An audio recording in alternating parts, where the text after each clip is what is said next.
As usual, every Friday at 5 p.m.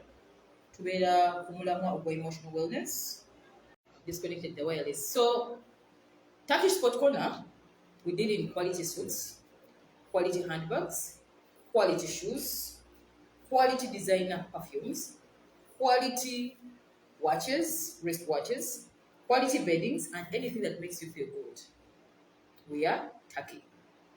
Turkish Sport Corner, tuwa abakyala buli kifu kuleetera emotional wellness. Those things which make you happy emotionally is what we give you at Turkish Sport Corner. Nkyanoonya gundi eno bannange, simanyi oba network ebadde etya, naye tujja kutambula mpola mpola. I think the wireless is quite poor today. So, mutuwagire ku Turkey, okusingira ddala tetukola ku nsonga ezibayamba okuwulira obulungi. Love yourself because it's the beginning of harmony. Harmony with self begins with loving yourself. So,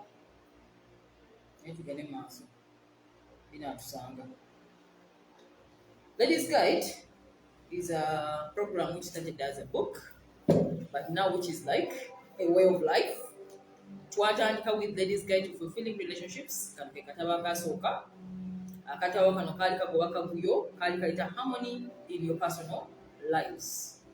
In this book, I said we were trying to scale down love in few words and to explain to everybody what love is all about and what is not love in a way. Because nasoma ngandaba nti abantu abasinga bali mu kavuyo, and love being the cornerstone of happiness of life, twageza ku plan tukinyonnyola abantu bakitegeere. So, Ladies Guide to Fulfilling Relationships of recent, twakakolamu edition after 8 years of existence. This is the new edition. Kagato kaliko empeta. Tiwofuna empeta ozongera kakondo. These are engagement rings. So, which means anyone who reads this book, you find that solution to engagement. So, Ladies Guide to Fulfilling Relationship has its foundation on harmony. Having harmony. So, since harmony with self is the beginning of harmony, in a layman's language, it is in simple read, it is a one-day read, anybody can read the Ladies Guide. The Ladies Guide to Emotional Happiness, are talking about emotions and what goes wrong with emotions. Where everyone with emotional entanglements, emotional drain, you can't do anything in life. So emotional happiness as a goal. What is the rise of emotional disagreements, emotional entanglements, and emotional drain in a woman's life? Twamaliriza ne the Ladies Guide journal. The journal I want to take a dose of your okukakana, not to get drained emotionally. So the Ladies Guide Journal was established for any woman feeling loses a meaning because it is limited and nobody can understand them. So the journal, how it works. The journal will take when you write down your thoughts on the journal, kikwanguyira kudiringa with your emotions, n'olema okwenyonyola ennyo mu bantu ab'enganda ab'emikwano n'okubeera drained kwenyini bw'omuntu nga ekirowoozo kiba ku bwongo. So being an emotional wellness doctor or a mental wellness doctor, I find the journal one of the best therapies anyone can ever use to solve their emotional problems. If you want these books, available in Aristoc, Uganda Bookshop, Book Point, all branches. You want it Masaka, Mbarara, Lira, all major bookshops in Kampala, in Uganda, they have the book. If you're in the UK, we have an agent, Nahia. You can come to my inbox and I give you her number. She can get the books directly to you, everybody in the UK. If you're in the US, we have Juliet, wherever you are, they'll post the book to you. Because every part of the country, I'm soon getting one in Dubai, mugenda funa emotional happiness, mugenda funa the Ladies Guide to Fulfilling Relationship, is now going international. So I'll be sharing with you all the agents from time to time in every show. Ubenga wonna woli akatabo kutuuka kutewetera kujja Kampala ng'onoonya akatabo. Once again, Mariam Nakuja, I'm the ladies guide, the emotional wellness guide. Omukyali yasoma emotions, mind, n'agikubuka, n'agiwandiikako, na graduating. So you're all welcome today. Yes, the network is a bit poor, but we shall get going. Nabagamba nze siinyiririra. I'm like, shh. Ninga mota. Network wegana kudda ku wireless. Wireless wegana nga tuddamu ogwokubiri. We never give up because this is a positive living channel. So previously, which year went there? 1st October, we had a brief introduction on the law of harmony. Twayogera ku harmony nga tugilambulula nga tujjanjula. Yes, one of my colleagues yangambye ekigambo harmony mu Luganda, okutabagana. Nabadde sikimanyi. In Luganda it is kutabagana, si kukwatagana. We were trying to look for that word in Luganda. Kukwatagana, kukolagana, it is kutabagana. Yes, Juliet helped me. Kutabagana. So harmony means okutabagana. And okutabagana means in layman's language nti mukwataganye. Utegedde, ontegedde, we can now relate, which is the foundation of happy and harmonic relationships. So we defined harmony as free of conflict. Ebintu tebikubagana, byebagamba nti biri mu harmony. Byebitabagana, tebikubagana. Kati bw'olaba ng'oli mu relationship nga mukubagana, there is lack of harmony. Temukwatagana, temutegeeragana. What of Europe we are coming? Yes, don't worry. I'm getting one by one. The only part is they must post it to your destination. Okay? And I want one person over. So don't worry, we are going bit by bit. Europe, we are coming. I'll get one person to now distribute in the Europe. So if you missed that session, we introduced our new book, which is the Ladies Guide to Fulfilling Relationship, the new edition. What makes this edition different from the old one previously? It is full color print. It has cartoons in it. It has pointers in it. It is basically edited for the new generation. Okay? So if you're still on the other old book, you're on all the information. The new edition is putting out the old edition, and it will soon disappear from the market. We shall not produce it again. So harmony begins with love.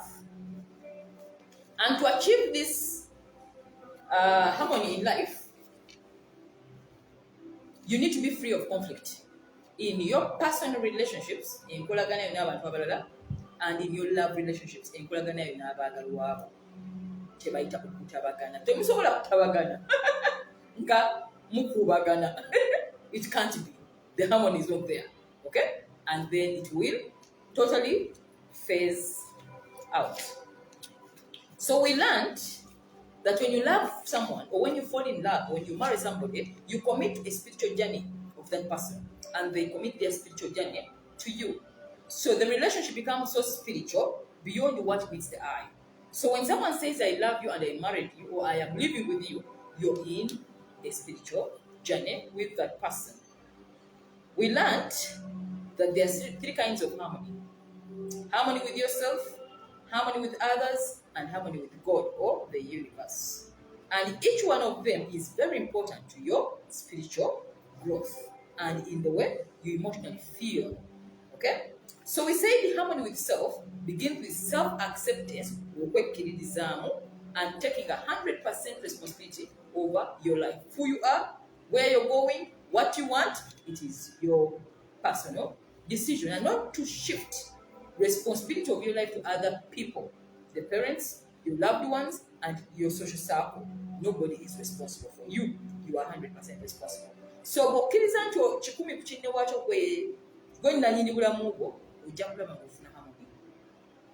Harmony kitegeeza nti otandika obutasuubira mu bantu ate obatandika obutakunyiiza kubanga tolina kyo basuuliramu. Harmony with others, we are going to kulambulula today. Harmony with others, because we're going to talk about the 3 ingredients everybody needs for a successful and an harmonious relationship. Ezo ingredients ziteeka mu relationship zo n'abantu. Loved one oba oli married, loved one oba oli mu dating, oba abantu b'okulagana mu society, ojja kulaba nga oba ne harmony n'abantu bonna abakwetoolodde.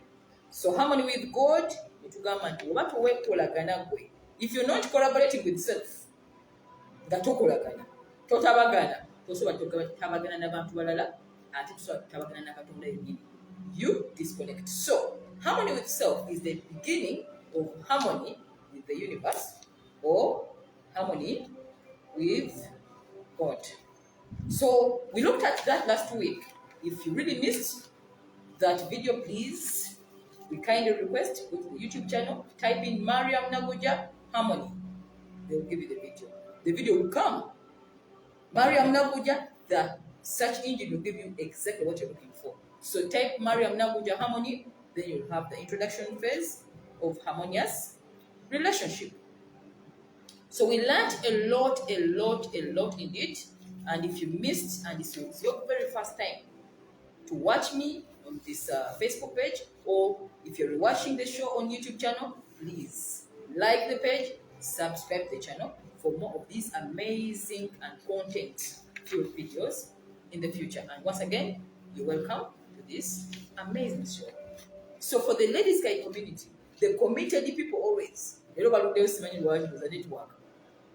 we really thank you for committing your journey with us, for the support and love you show us, for being here every Friday at 5 p.m. and giving us that little time or much time on your schedule to watch these new things we're going to tell you every Friday at 5 p.m. Your commitment cannot go underestimated. Throughout all this season. And the Ladies Guide community is one of the places where you find love, happiness, you laugh, you joke, it is up to you. But you can as well find the knowledge. So in case it's your very first time on this channel or on this page, please follow us and be part of the community. So in today's session, how to live in harmony with others. The 3 ingredients for harmonious relationships. Love. When I talk about love, I don't talk about man and woman alone. I talk about the general life. Love for your loved ones, romantic partners, and love for the community, the people you live with. They are the same rules. The difference is the romantic relationship, communication. But they are the same rules. So in today's session, you're going to learn the following. How to live in harmony with others in matters pertaining love relationships. How do you live in harmony? With husband, wife, boyfriend, girlfriend. Harmony. Because like we said last week, harmony is the foundation of happy love relationships. The 3 fundamentals, the 3 R's, we call them ingredients. Ngawo mixing of tungulu nyanya, green pepper to get that taste in the mouth. The 3 simple, by the way, ingredients for harmony in any kind of love relationship you're in. What are those 3 R's? So you know, call about cocktail. Singe mwe bulako bwet. Nga muyingira mu disharmony, which leads to emptiness and emotional drain in love life. So,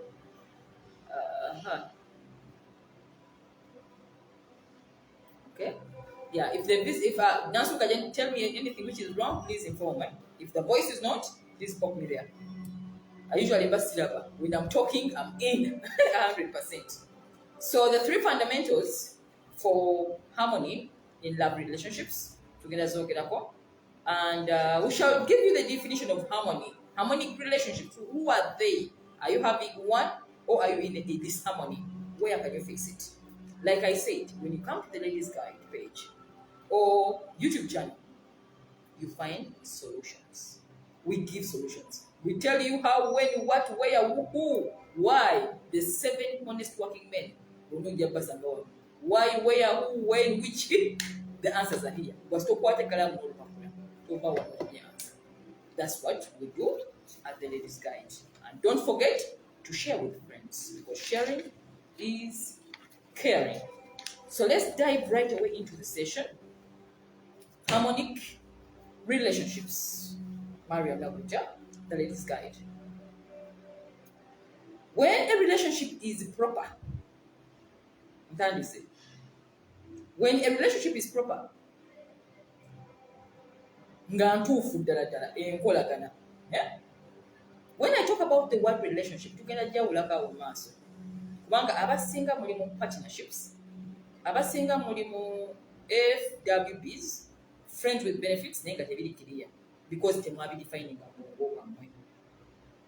But when you talk about relationships in this matter, therefore, we are talking about marriage, nga muli bafumbo, waliwo n'endagaano, nga muli mu dating, long term, ng'omanyi nti ono omuntu wange, ddala bitwogera ku bwange.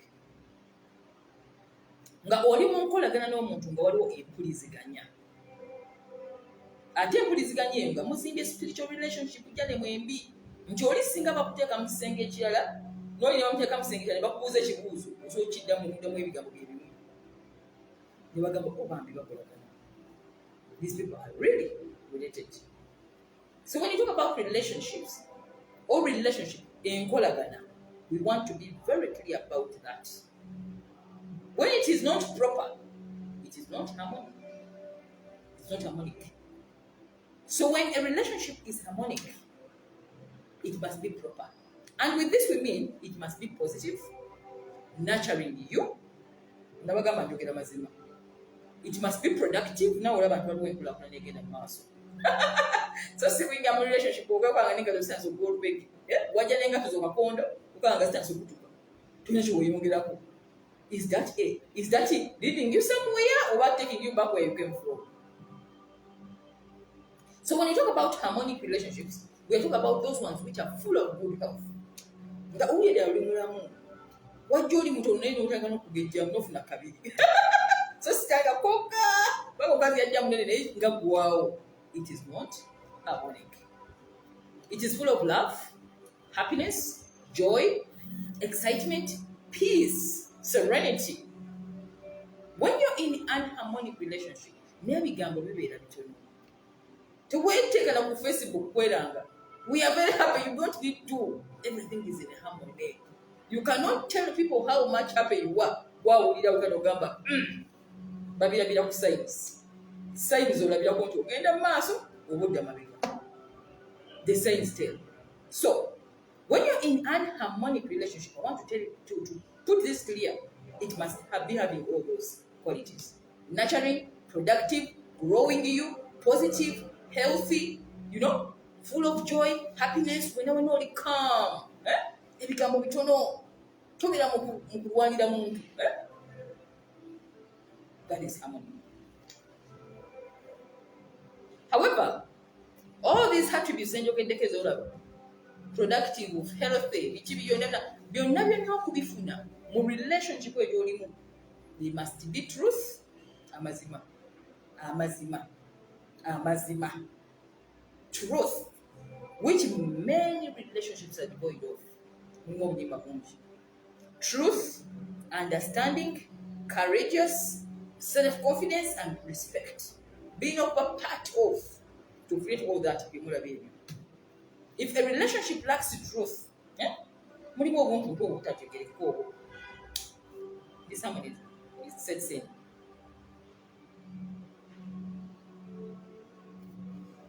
This harmony sets in. So the point being, is it true? Truth. Is it true?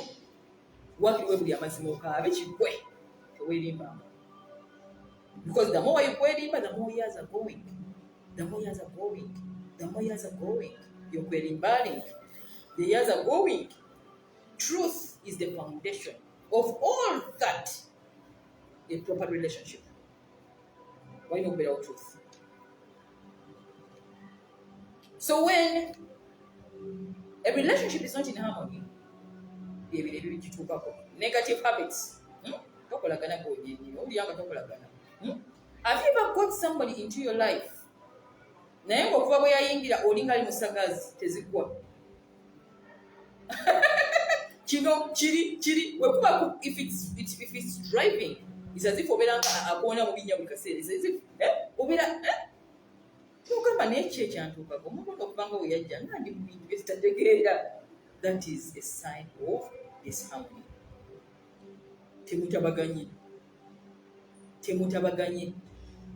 So whenever you're in a relationship full of negative habits, selfishness, fear, nekuyingira notakana okwebuusabuusa, obange mubi, obange musiru, you even doubt yourself. That is not harmony. Tell yourself the truth. Dishonesty, mistrust, indecision, no tabula what. Yeah? That's not harmony. And I wonder why people think love is very difficult. Love is very simple. It is so simple when you understand these things. It is this harmony. The question is, should I stay? Should I go? What should I do? It's what the point is. So when a relationship is proper, productive growth, it becomes harmonious. Mutabaganye. Olaba ng'olinga ali mu bump accidents, kino kiri omuntu gwe yajja paka we mumaliriza nga n'okugenda kugamba ponya ekintu ng'olinga eyambudde ekintu bwoti. That is disharmony. So we have three basic kind of relationships. Nga bw'olaba harmony. We have a relationship with yourself. Naawe wennyini olina okuba nga olina enkolaganayo naawe. Relationship with yourself enkolaganayo naawe. Relationship with others enkolaganayo n'abantu abalala abakwetoolodde ne beoyagala. Relationship with God enkolaganayo n'omutonzi n'obwengula oba mu ebyo ebintu by'obirivingamu ebitalabika, whatever you call it. We shall call it the universe. Enkolagana ezo za mirundi esatu ate za njawulo. Ate zonna zi intermixinga okukola obumativu bw'obulamu. To make you a fulfilled human being, you have to use those three relationships. Zonna ziri important. Enkolaganayo naawe, enkolaganayo n'abantu abalala, n'enkolaganayo with the universe. Kyeki kye nabagamba last week for those who attended. Harmony with yourself begins with a relationship with yourself. Is it harmonious? Take a look at question mark now. Hey, are you relating with yourself well? Because we don't want to relate with ourselves, okwerimba n'oyagala oyangu ogende mu bantu abalala ofuneyo okwagala. N'otandika okugamba kakati kanfuneyo omubeezi anambeesabeesa naye nga tunakolagana gonyini weetidde naye oleeta omulala akolagane naawe. Then you go in relationship with others. Then oli waabazze n'akusanga gonyini ng'otandika okukolagana with you n'asanga naye akabuyo ne mukayingira. Bw'aba naye takolagana with yourself akamutambisa. Bw'aba ayiza okwekolagana naye ng'ayeesalako sijja kusekula. Bw'aba takitegeera naye nga mubira mu kintu kyamwawo bulungi nnyo omwaka gw'ettanga mwaka kumwe ebigesa naye mu bukuubagano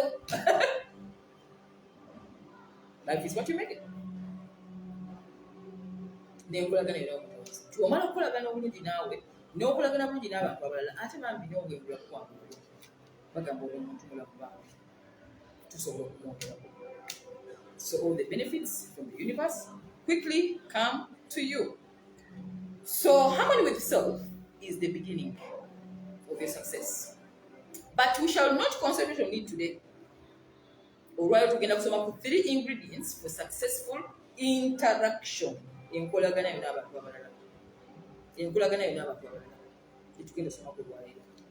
Because it is the 3 ingredients says, is it kind of to relate with your husband, to relate with your wife, to relate with your girlfriend, to relate with your co-worker, to relate with your boss, to relate with your relatives.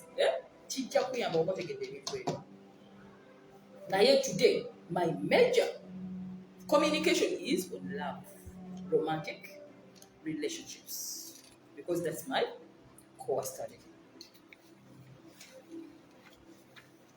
So it is important to note, to successfully relate with other people, Please not. Nsuubira nti mulina ekkalamu olupapula nabagamba nze njogera bweti olina kukwata kalamu n'owandiika buli kimu kijja buzibu. To relate with other people successfully, you must be in harmony with them. Mulina okutabagana bulungi n'abantu abalala. Waliwo okutabagana okulina okubeerawo nti oli agambe nti nkutegedde naawe nkutegedde naawe ontegedde tukwatagane nga tewuliwo nakukubagana wakati awo. That is what they call harmony with others. So we shall have a deep dive through harmony with others. What are these ingredients? Byolina okumanya. Tewali agenda bikyusa. Time memorial, those are the ingredients. Buli busatu bwe buti esinga obuyiga oku applying obulamu bwo nabuyisewo ingredients okulaga nti babutabula. Oteekamu katungulu, nnyanja, biki, green pepper, bonzaali to make a test. Ne bakuuza test eno yaki, you cannot even tell. Each one of them is equally important. So harmony with others, okutabagana n'abantu abalala mu nkolagana. Mulaavu oba mu nkolagana nga wenda bwandikiise. There are things you need to understand. Obudde bunatukkiriza. Love requires self-esteem and independence. Mu Luganda, okwagala omuntu omulala mu nsonga za romantic affair kyetaaga okubanga gwe wennyini wekkiririzaamu gwe, you believe in you, you have self-esteem, toyina low self-worth. Ate olina okuyiga okubeera independent. Tujja kukyogeraku mu maaso lwaki nga bwe ngambye nti ogenda n'oyagala omuntu omulala kubanga ogaanye okweyagala n'ogaana okwetegeera n'oyagala ate okisange muntu omulala okiwejjemu okiyimbire ogambe kannoonye omubeezi anambeesabeesa naye nga gwenyi nti weebeesezzabeesezza kanaye agenda okujja n'olyoka omutikko obuvunaanyizibwa bwe buti n'agamba bannange laba emenya olina akuba esimu n'agamba gwe gufuuka omulimu nadduka. There's a level of independence and individuality that has to stay much as you're in a relationship. So it's based on the ability to woba oyagala kwesharinga n'omuntu omulala kitwandiise okugamba nti harmony with the others, to relating n'omuntu omulala obeera nga eyeyawuddemu nkugabire ku budde bwange nange ongabire ku nkugabire ku mukwano nange ongabire ku nkuwe ku byennyina naawe ompe ku by'oyina. We are sharing with others our time, effort, everything. It must be done by choice. Wait. Tell you no mind of forcing. Never do anything under force. Romantic relationships. Please, it has to be your choice. So sharing yourself with others with anything must be by choice and not out of dependency. Dependency kitegeeza nti weeremereddwa gwennyini. Kiringa omwana okulema omulabirira nga gwamuzaala n'omusindike wa relative n'omugamba omwana oyo muwa mulalu naye munyambe mmunkulizeeko n'olyoka omusindike wakojjaawo gwekizibu kikulemye ate gwe nannyini naye ate n'okisindike waani ew'omuntu omulala nti bane mmunkulizeeyo golooza oli abaana amusobola nga naye agamba atusindikidde ekizibu era nebagamba wayikwata ekintu kyo. So, when you are going to love someone else and you're in a relationship, the first thing is tosooka kweremererwa gwe wennyini. Kyengambye nti abasinga badduka self-love. Tebeetegedde, tebeezimbe n'alyoka yeewaayo agende ew'omulala ne beegatta. Kati oli agenda okusanga asanga omuntu gw'atagenda sobola. Nga gwe nnyini weeyagala, by'obanja bingi nnyo, tabisobola n'agamba sijja sobola love eno. Ono ng'alinga abanja love. Gadduka. So you must never depend on another person, and it must be by choice.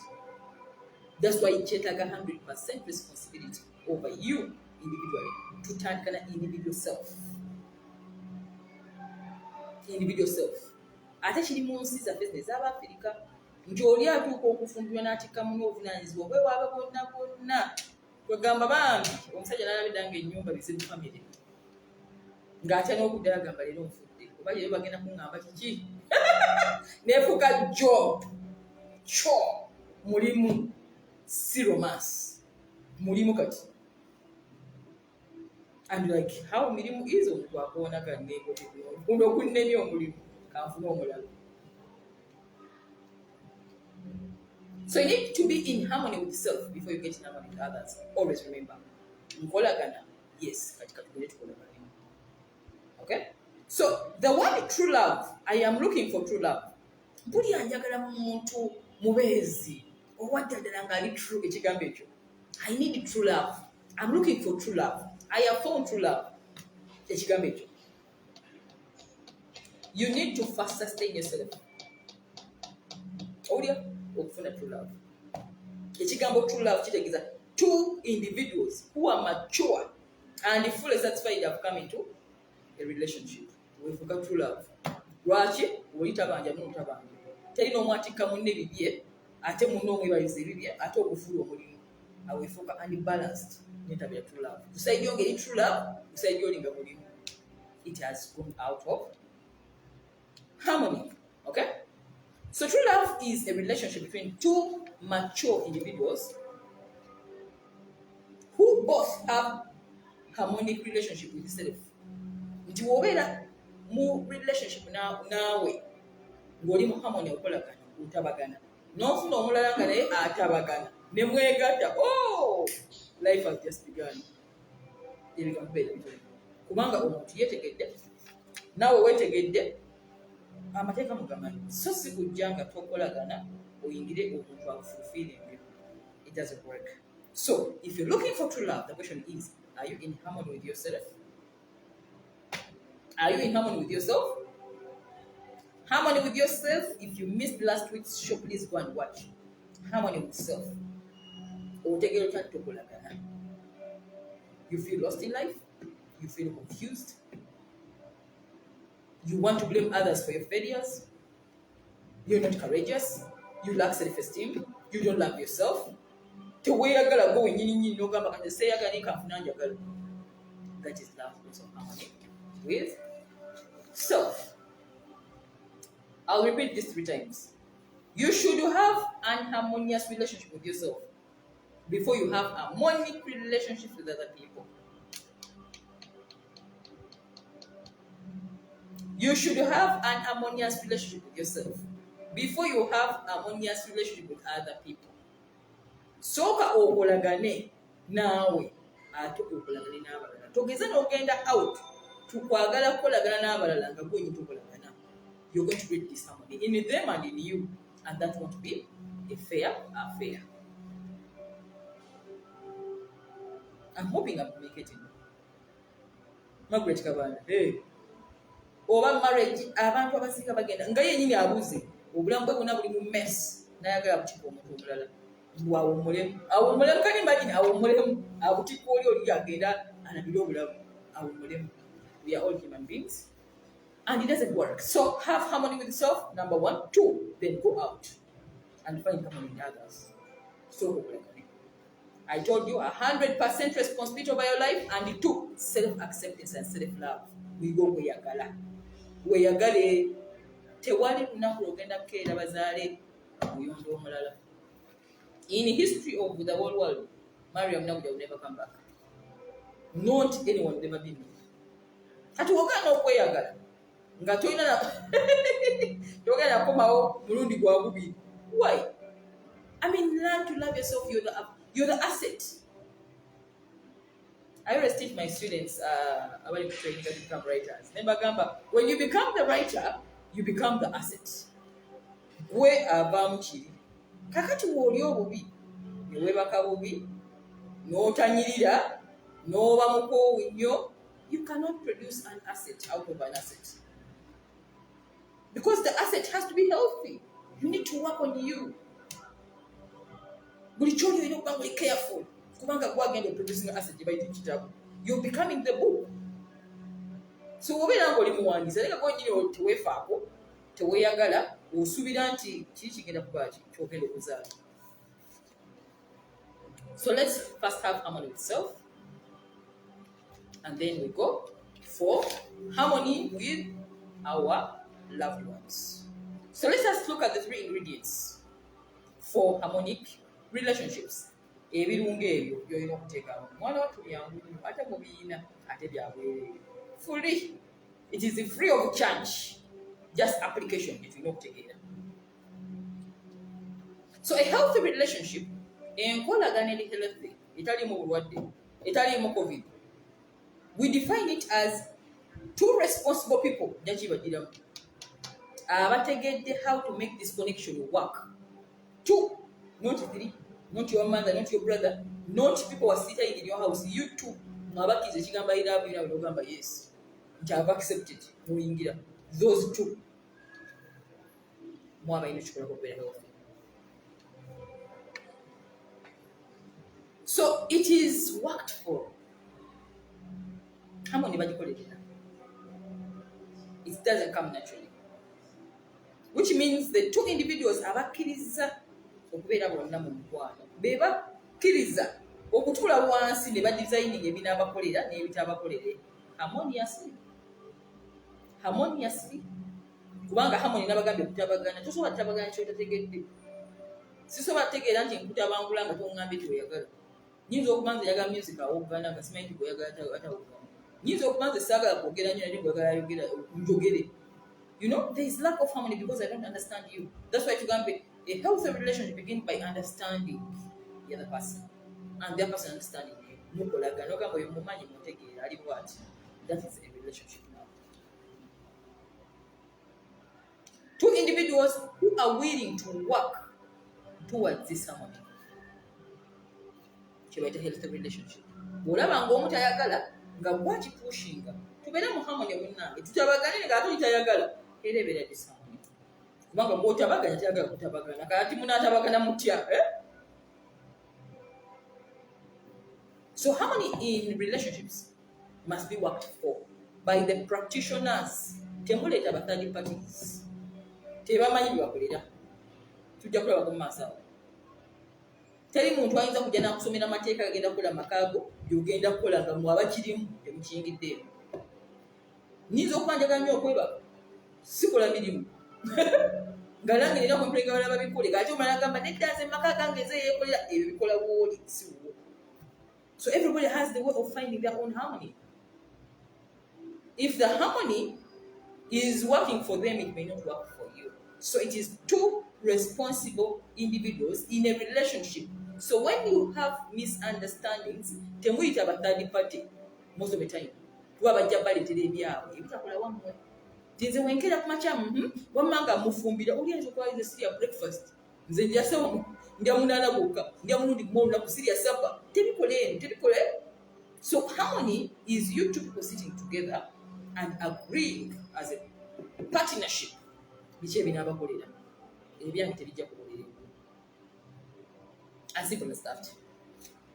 So we look at the three ingredients. Ebirungo ate nga mubimanyi mubirina mubibuusa maaso ebiyinza okuyamba abantu okukolagana harmoniously okuba obukubagano kiba kya harmony okuba obukubagano obutakolagana. So these three things are very important in nurturing any kind of relationship. Love, affair, association. Gwe kyonna kyoyagala okiteekamu neokuba muli kusoboza ingredients ezibuzibu to keep a job. You have a friendship, the same ingredients to keep a friendship running. So they are referred to as the three R. R ezo satu. Zoyinza okumixinga awo mu kirungu to make a relationship work. So when you talk about real relationship, relationship they are just serial, tebiri real. Ate ze nyingi. Having S3X with someone multiple times may not define a relationship. Ekigambo enkolagana to relating kiri on a deeper foundation. Ate kiri mu neewulira inside you.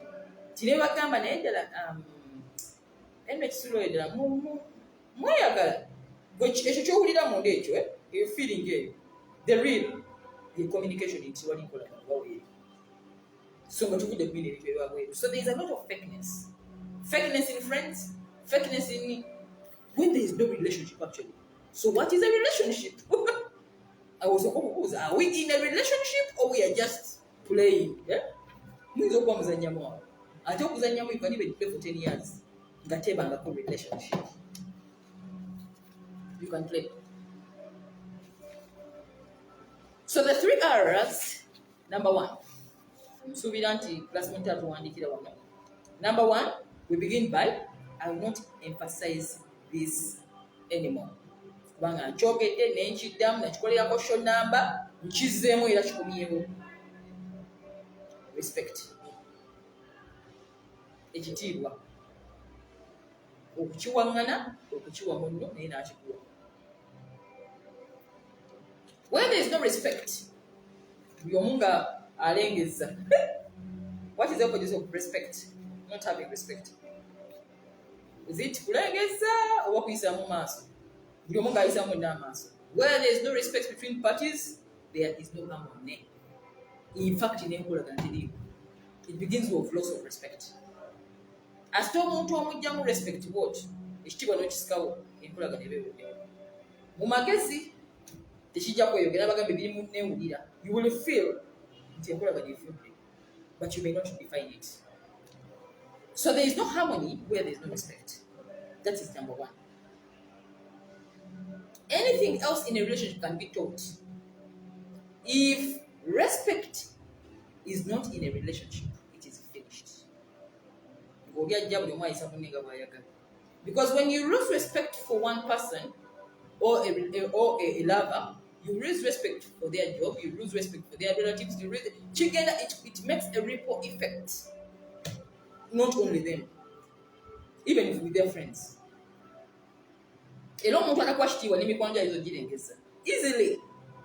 Easily. Kumanga ko wenyi tachukuwadde tate bali. Ugo bale bazadde bakuma babuli. Yenga muli bana ewamu. Kitawo na mulengedde. Ne kitawo muvumiramu. There is no respect. Respect is the foundation of harmony in love. Era singa respect ebulawo kiba kikudde. So when there is no respect, the relationship is full of manipulation, usage. It becomes humanitarian. Omuntu ajja kufuna kyayagala adduka takiinaamu. It is reuse. It is use. Not love. Selfishness sets in from casual to casualty. Nabagamba akantu katandika nga katono bwe kati kagenda kakola ketu bwe kati mpaka nagamba disrespect etandikira ku gwe nedda ku mulimu gw'okola nedda mu ssaako z'olimu negenda mu bakuzaala negenda mpaka we kifiira ddala. Don't take disrespect for granted. Nabagamba nze disrespect me now eddakiika eno gwe nedda bamu akantu gwe tugamba komaawo tetweyongera sirinda ripple effect eri kwongerako bantu bange kwongerako bite tubyongerako tukomaawo. Let's talk a bit. Disrespect, not with me. Do anything else, but don't disrespect. It is the foundation of harmony in a relationship. But respecting abatya, respecting ebiki, go and type Mariam Nabuja, respect. There is a video I did for that. And then I get about, I think respect. It was respect. It was a full video. What does it entail of respecting Gomuntu? Why should you do it? Your bosses, your co-workers, your superiors, after respect what the relationship has ended. So always be very sensitive on disrespect, especially in the mornings of the relationship. Romance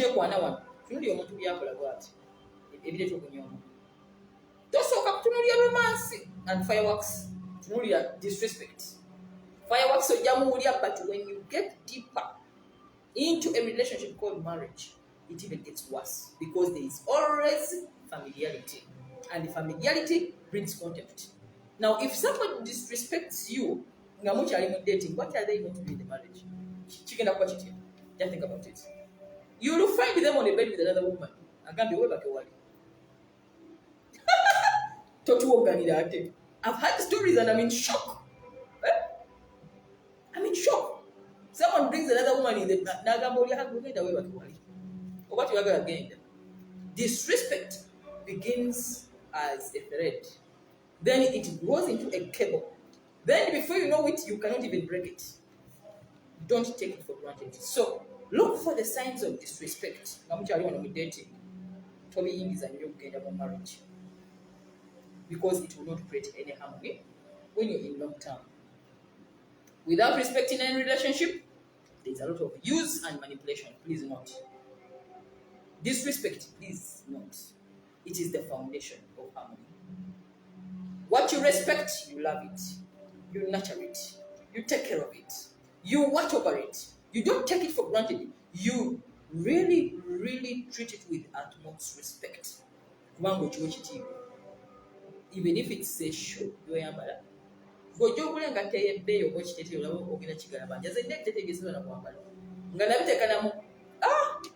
it is well packed. Because of a pay you are you don't just put it on anywhere or anyhow. What about the relationship with another person? I will sit down. I got a respect in relationship. Please type Mariam Nabuja in the search engine. Respect. So it's about respect. So when you're in a relationship and you're not respected, this is what happens to you. You feel empty. You feel not supported. You get low self-worth.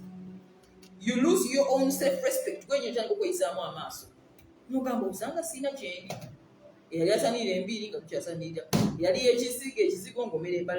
even lose interest in yourself because someone else has you. So it is not as small as it appears. Disrespect is very deep. In relationships, in romantic affairs. Whether it is a boss to a subordinate, disrespect is not good. Wanga comes self-respect when you know when you don't take that for granted. So mutual respect is the foundation of a very strong, harmonious relationship. Muino kwewe ngana chimuwenga bwa chikuwa. Ani asoko chiwa oyo ali machuwa. Yasoko chiwa. It is reciprocated. When I give it to you, give it back to me easily. So it should be the foundation of a happy home, a happy relationship. I don't disrespect my friends. Very hard. I respect my friends. That reason. Is it possible that I may come? Please tell me, because I know what respect does and what it does when somebody puts itself on you. I will not elongate on that. Please go and do thorough research. The video is there on Mariam Nabuja. The ladies' guide. So, disrespect in relationship? No way. It will kill the harmony. And this takes us to number 2, the second R. Ekigambo kiwanvu ne twandikise reciprocal mu Luzungu. Reciprocate. Reciprocity. Kitegeeza nti for two people to be in a relationship, abantu babiri, it must be an equal affair. Tewali boss wa munne. Tewali subordinate wa munne. Fenna we reach each other's needs equally. So reciprocity or reciprocal, the point being reciprocity, kitegeeza a relationship must be balanced. When you are balanced, you get a disharmony. So it is based on, remember, respect. There must be mutual respect.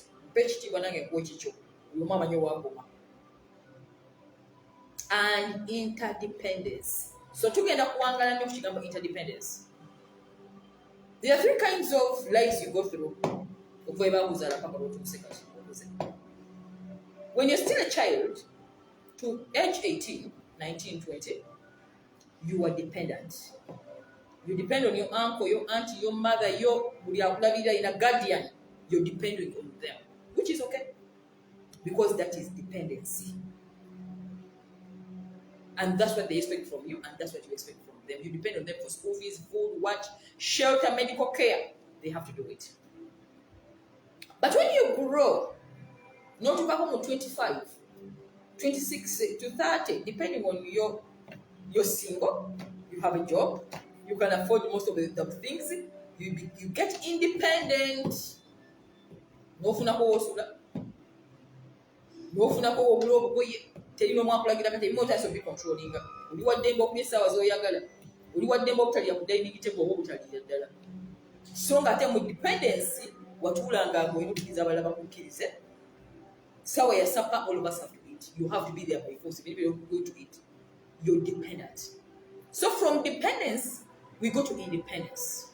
Independence means you take choices. You're single, teri akulagira when to sleep, what to do. You're independent. However, when we fall in love, we marry, we get married, we date people for a long time, we become interdependent. The point being totally independent. Or we say interdependent. And this is where many relationships go wrong. Where even people who marry still want to stay independent. In interdependence, which becomes now selfishness. Where many people say, he's selfish, she's so selfish.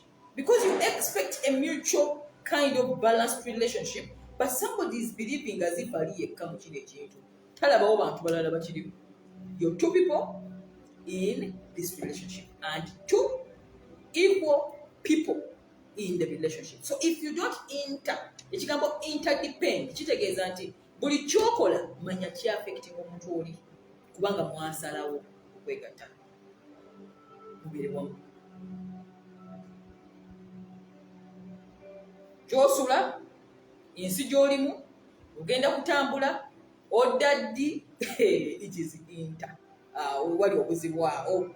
Kati omuntu okushiftinga from independence namanyira kwebakanga bwenjagala nansugagina is happy, then one day Henry story comes in, then you lose that independence. You have to be answerable.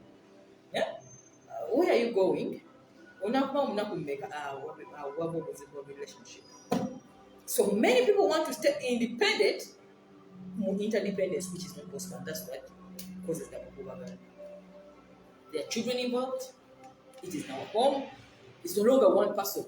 It is 4 people, 3 people, 7. So you're interdependent. Kitegeeza ebisinga ne byosalawo birina okuba okuteesebwako oba okusalibwawo abalala si gwasalawo wekka awo. Interdependence. Nange eyo ekyatabuza omuntu. Interdependence. So when you learn that when you're in a relationship with other people, friendships, workplaces, marriage, love, you're interdependent. Muli aba, buli musanvu toli weka. So buli kyokola manya there are other stakeholders. Oluzungu too much, hebyo tujja kutegeeraganya. Interdependence, mulimu abalala. Buli omu adipendinga ku munne. Kirunyanza kiyinza okuba kisanisa omulala. Ekisanyusa ono kiyinza okuba kirumya. How where do we meet? Kibayita interdependence. So reciprocity as the second R. Learn that you're interdependent in a relationship. Nti buli woba okolagana n'abantu abalala mu love. Take out that equality of understanding nabo bantu. Balina bye bikwetaagamu nawe olina bye bikwetaagamu. And enkolagana okubeera healthy. Wasinga obuzibu awo. Baagala kuwasa, tebaagala kubeera interdependent. Baagala kufumbirwa, baagala sigala nga bali independent. Awo obuzibu awo. Awo. Now, omanyi kiddako bwe mulagamba, I am better off in a long distance. Beera mu nsi ndala, beera mu site ndala ng'embeera mu nsi, at least mbeereko independent. Everybody fighting for Independence Day. Awali obuzibu awo. So, some responsibilities have to be shared in a relationship. Some tasks have to be shared. So, reciprocal, kitegeeza nti tandika okuddiza banno bye bakoze. Yadde nnyinza okuba nti my tasks, I'm a sit-home mom. naye ndabira abaana. So ekyo ekintu si kitono nakyo yadde gwogera n'okola ssente naawe tosobola tutuula wako nobalabirira. So reciprocal kitegeeza nti acknowledge the fact that the sit-home mom is taking care of children, which you cannot do. And even the sit-home mom cannot go to the job to make money. So mwena mwina okuteesa mulabe ekiyinza okubakolera. Who will sit home to look after the children? For how long? And how will the shift change? There's agreement says they reciprocity in a relationship. Ogwesaddaakamu katono nawe munno omuwe naye neyesaddaakamu awo wali obuzibu awo. So where people don't want to saddaaka themselves for anything, you cannot interdepend on other people. Simanyi obakutegeera kano kibintu wantu wali okubuuza kibuuzo tuduka marathon. It's marathon. So no one can determine what works for a relationship, especially you, the two mwaba bamanyi bakolera. Tojja gamba nti omwami najjako omwana pampa iyo omukazi yaluga omusajja oyo. Omusajja osobola atya pampa kiyinza okuba mu ntegeraganya yaabwe mu Harmony. Omwami yakkiza nti mukyala wange ekibambi asuba omwana akaaba kati bwe yakugera kwata nja muyamba kutereeza pampa naye awumulemu n'agambye ekikolere tekikola wa mulala. Uli n'agamba nze nkwata ntya ku pampa mulimu gwa mukyalo baleeta omuntu akuze sikwatako. Mwe n'agamba school fees omwami yansiwa nze ejja kugula bitabo. Omwami n'agamba school fees sikwatako nze ejja kuba nzimba bizimbe kuweera abaana school fees. It is about understanding. That is where Harmony comes from. So if a woman is participating in looking for money, going for a job to work, and you're a man who is not even contributing to the home, perhaps, kitegeeza nawe olina okulamu domestic chore.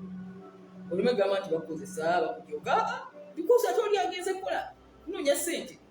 That's why I've told you that don't even bother discussing your home stuff to another person because what works in their homes when you work for you. Omusajja omu ayinza okuba yayoleza omukyala aunties. Why? My wife is ever tired and I love her so much and I want her to concentrate on S3X. Sagala loze kirala njala musayi nga relaxed.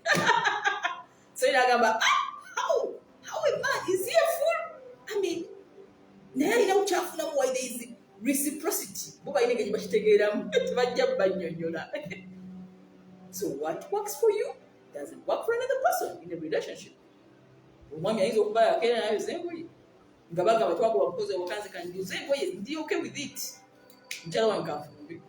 All those things are possible if the relationship is in harmony and they have made that agreement. So emotional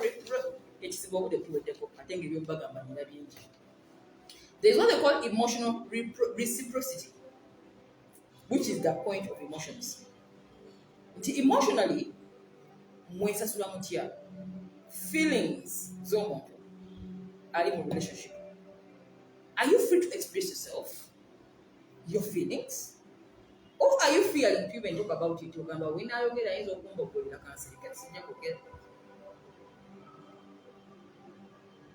an harmonic relationship must be in position to allow anybody to freely talk, to express themselves emotionally, because emotional connections comes from discussions. I am vulnerable, I'm not feeling good about this. Are you free to say it? Or you shut it down? That one will cause disharmony in relationships. So reciprocity has a lot of things. Ekigambo reciprocal nabagambye equal partnership. Nti kyenkola nekyokola byenkanankana biyinza okuba ebyenjawulo naye bireeta enkolagana nti mpulira kyenkoze naawe kyokoze ndi satisfied ate nawe complaininga ninganga abakusasula naawe nga kusasula mu relationship. So we can have shared time, shared effort, shared responsibility according to how your relationship works. Nabagambye ebifaanagana. Nze okugamba omwami wange alina kyankolera kyesasobola kugera wano. Saagala mugabe bamuloga. Oyo omusajja alina amagezi. Alina amagezi. It may be working for me, but not another person. Since if you explain to another person, what the hell are you talking about? That is way out of this world, you know? So, reciprocity is one of the major ingredients in harmony. If I'm getting what I want and he's getting what he wants, there's no need of butabambuka buli omu abeera satisfied waali. Lastly, number 3 is real communication. Real communication as an ingredient in an harmonious relationship. Ekigambo real, the point being R-E-A-L, real communication. Not just communication, but real. So where there is no communication, I always tell you, there is no relationship.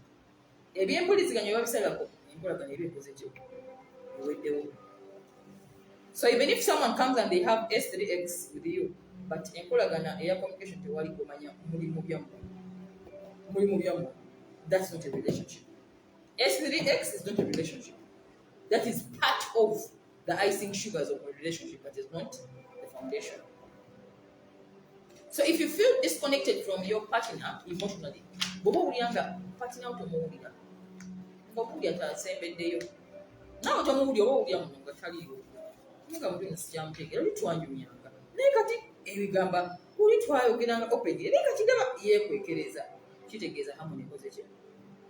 harmony with the relationship. So if you want to understand real communication, there are 3 types of communications. It's better with the relationship.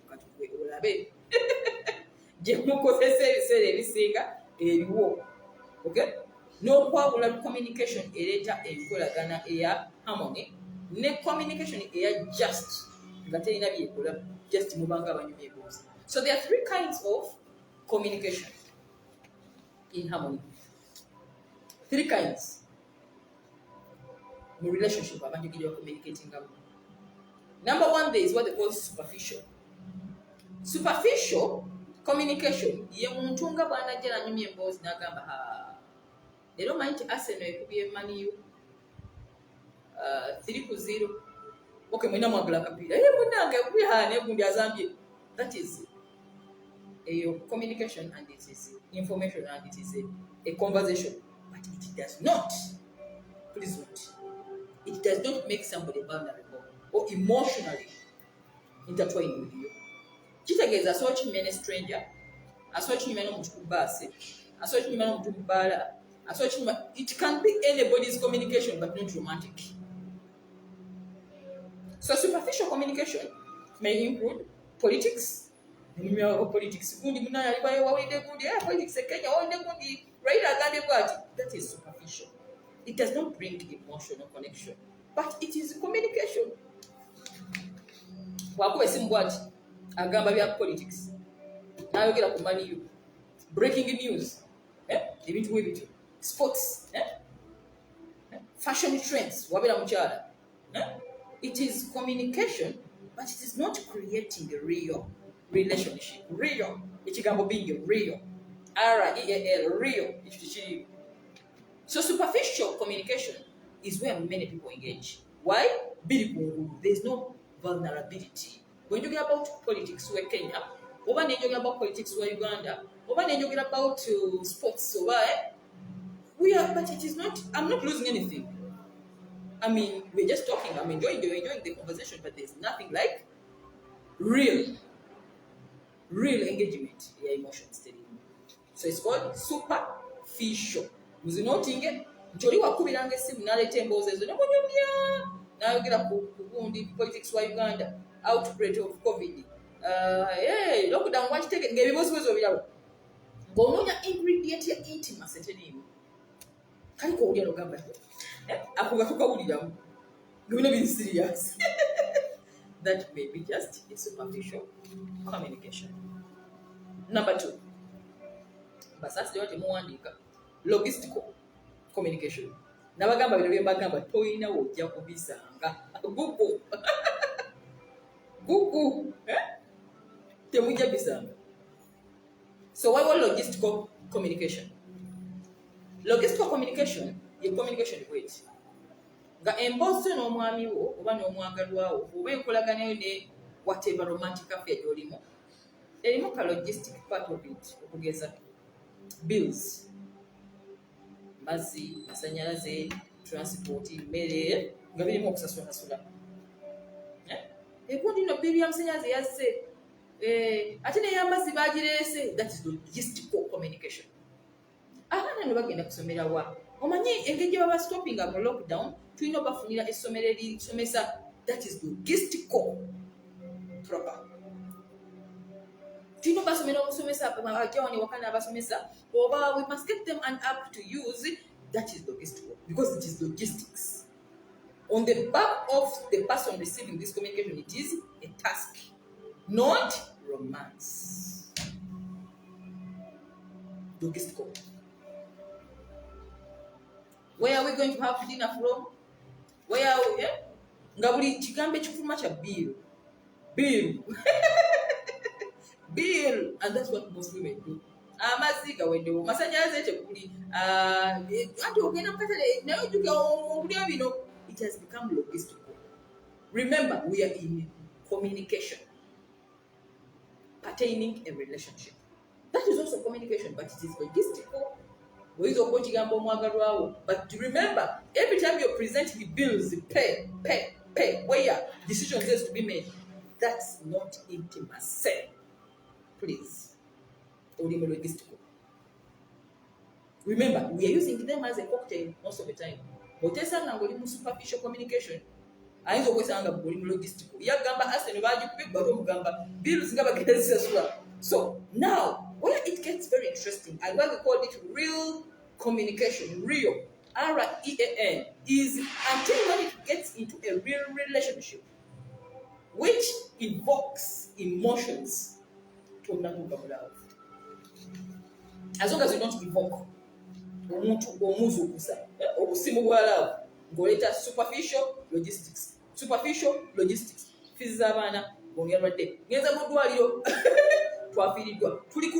that communication is good, but it does not create intimacy. And that's where many people are. But superficial logistics. Kubanga tebirina vulnerable biri kungulu ebiti yangu byakwogera. Where are we going for holidays? Which gym shall I join? Boss. Yes, we are communicating as lovers. But is it creating intimacy? The point of this whole communication is it omuntu waawulira ekigambo devil ajjukira ki? Ajjukira logistics oba superficial? Ono most kiragenda. So this is the reason why now people start going outside to look for the romance, the intimacy. Emboozi ezikyabula omutima ez'obwokinga n'agamba erinnya te bwe tugaali bajja kungamba logistics. N'abeera bwati ku logistics watugendaga ku mwanje tubadde ogamba ki n'addayo ku logistics awo. So if you can't balance logistics, superficial and intimacy in one cocktail, it does not become a real communication. So number 3, the intimate communication. And that's where when you're going to take a seat, communication must be emotional.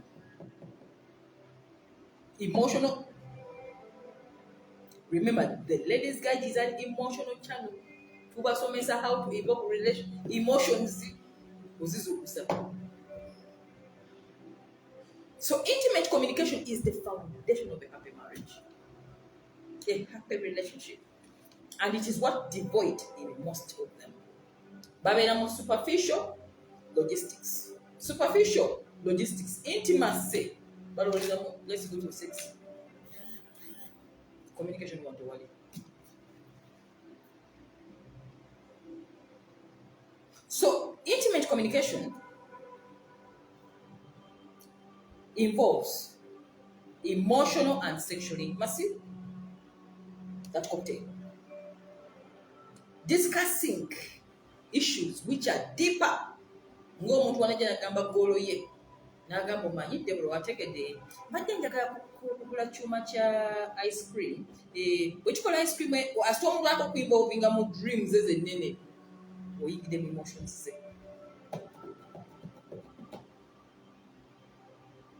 You can't get into somebody's heart deeply nga toyigidde mu vision ye.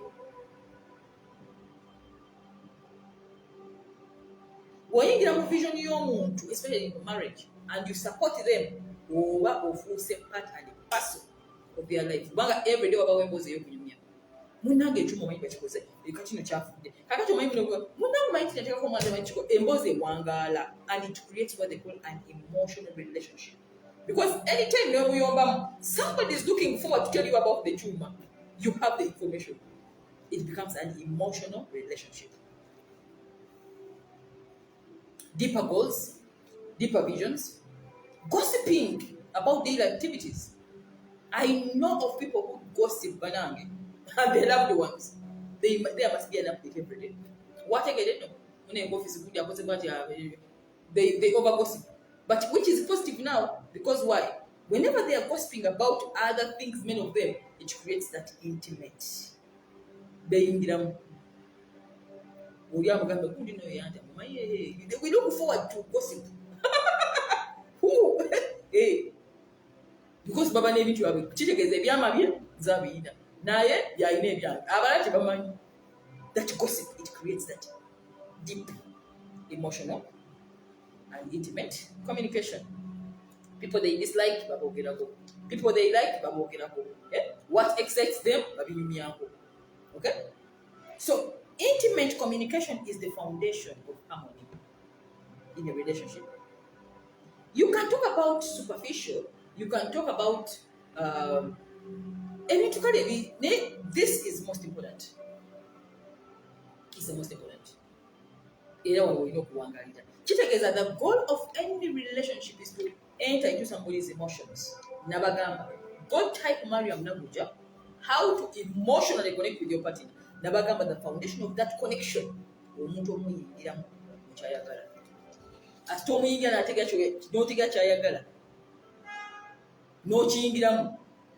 be with you forever. That's why many men marry their secretaries. Why? They've understood the job. What do you think? Gali like this. Like this vision time netuka kati nga ngembozi yawe eri deeper than we mama wabana. Kati gwe nosigala ku party ya superficial logistical fizi z'abaana tuyinayo olumbe olya kata tulina ntwala mu goals ate goals za buli lunaku. There is always an update daily. It is deeper. It is deeper. So emotional connections come from omuntu omuyingiramu mu byayagala nawe n'obiyingiramu mu byogeraku obumaze olina waba fake atya ng'omuntu ategedde omuntu kati obumaze. Era if you don't want to emotionally connect with that person, be very careful of sharing your visions and aspirations with somebody. You will fall in love because bakutegedde. Then omwagala nnyo. Then afuka supportive. Then kakati birine mbireka ku superficial logistics. Superficial logistics. Love.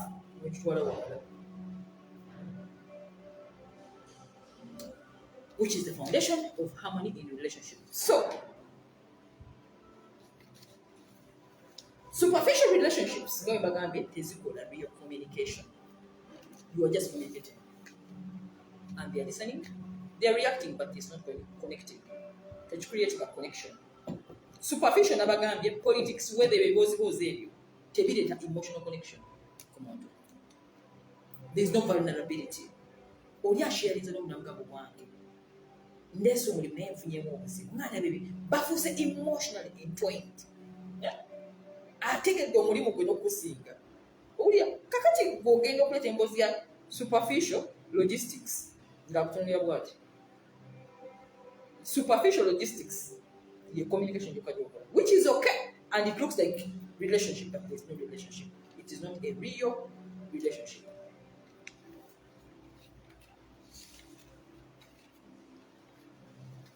The point to take home today is intimate communication. Every time you're communicating with your partner, ask yourself, is this intimate? Is it superficial? Or is it logistics? Hello. Pedro Gambotia. Ayimanyi nefunyemu obuzibuzibu wano. Effiizi zange zibulako logistics. Hello? Nakyogera oli otya? Abaana bagenze babafunidde omusomesa abakolera waaka logistics. It is not intimate. The point being, intimate. So, as we wind down, communication eyita mu phases nnya. Mpangadde nnyo ku communication kubanga ye foundation ya relationship. Where there is no communication, there is no relationship.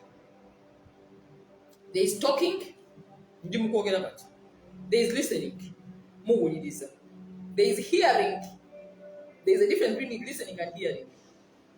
Omuntu alisteninga naye nga tawulira byogera. Nga bimuyita wano. Kati hearing kitegeeza oteekamu n'okulamu nti you're now hearing. Then there is responding. N'owandika message wano. So that is the response. So the point being a response.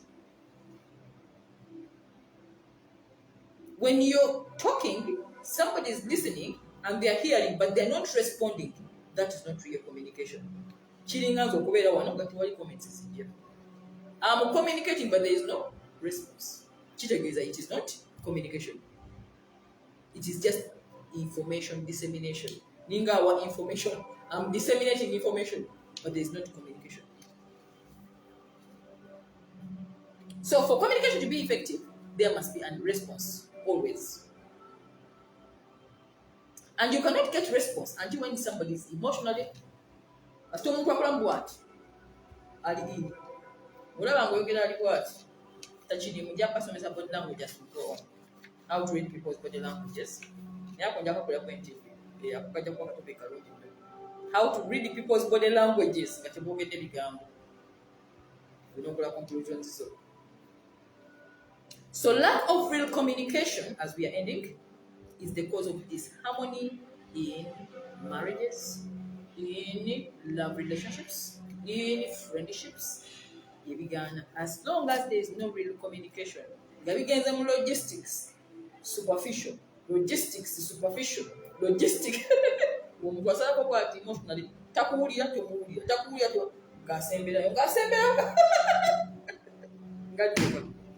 tewakyaliwo bimwogerako biweddeyo.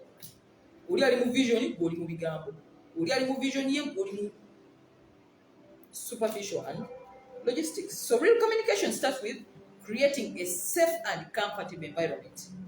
Omuntu okunyumyako naawe ng'omuntu ekyatiko yabulizaamu nagamu naayo omanyi kibaddewo kyangu okubulira okimanyi are you sure?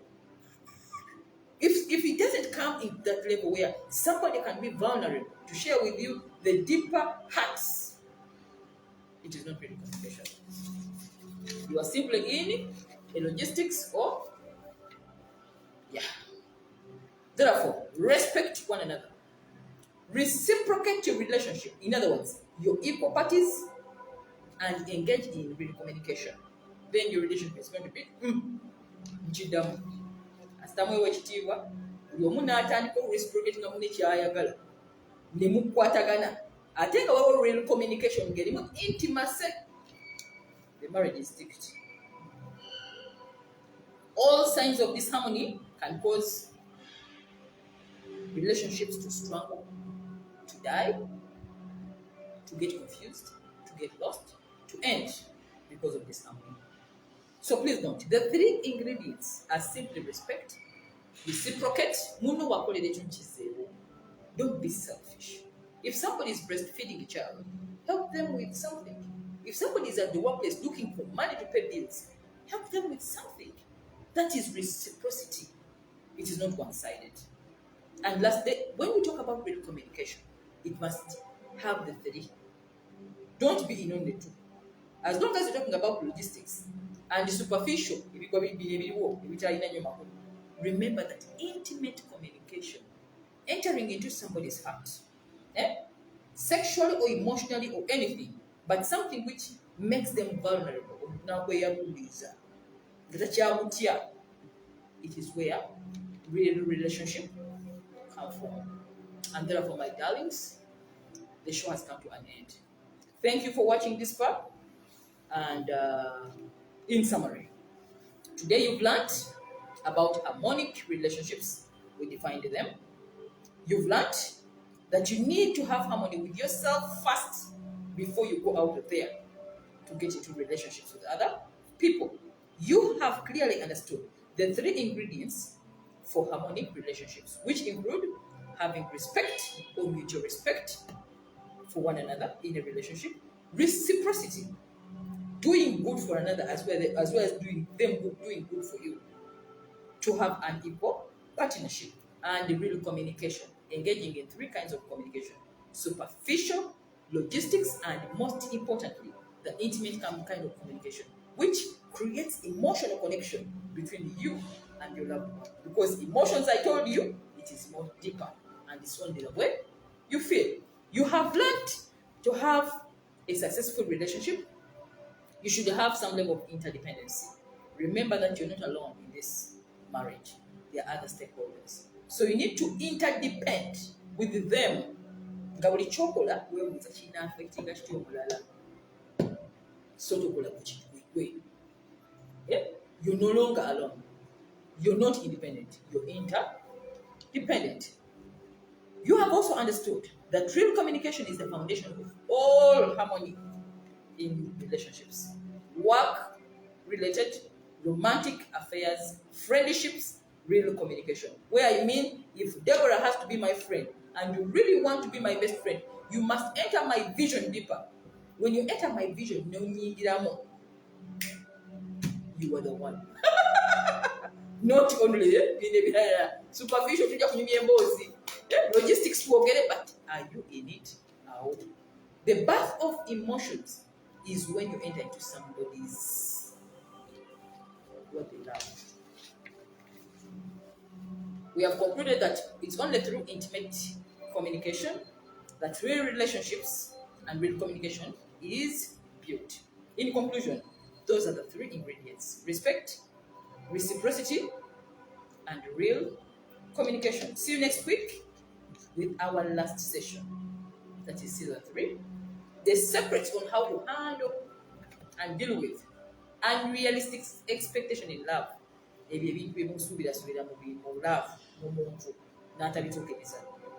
And how to stop those unrealistic expectations. Please join us next week, same time, 5 p.m. every Friday to Better One.